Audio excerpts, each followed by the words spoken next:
You know, I started on a little farm in the Catskills. That's where I grew up, a small family farm. I got to know wildlife and woods. I walked in the woods because wherever I went, basically I had to walk. And I think it's made a huge difference to have that love of the landscape. It's made me understand things in ways that I can't explain to anybody else, but I'm out there to this day looking for ducks and eagles and birds and bears and deer and wanting to protect that area and protect that vision of what I think is important to people. In 1970 and the late 60s, people who were fed up with fly ash and rivers were burning. Every river in the United States was filled with sewage. People rose up about it, and there was this really unbelievable movement to challenge these things. There were no professional activist organizations back in 1970. In fact, there weren't any environmental laws.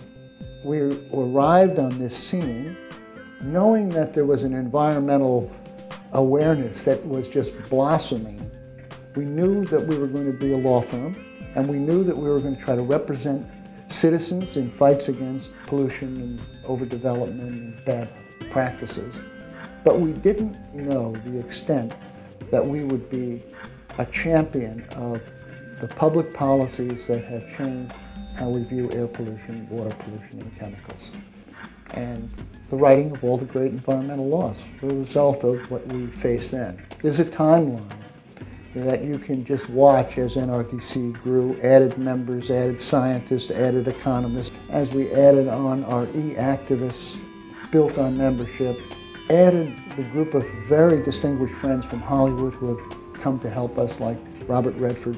Each of these building blocks gave us a different platform to look at what we were facing in this country. So it's been a progression of looking at the problems, looking at the public policies, changing the organization to meet the new challenges.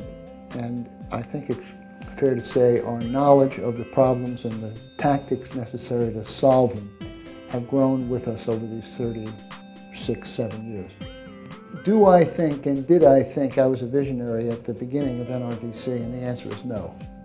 And I still don't think of myself as a visionary. I think of myself as a dedicated environmentalist who has a job to do, understands that job, loves the work, loves nature, loves the values that are incorporated in here, and who has been very lucky.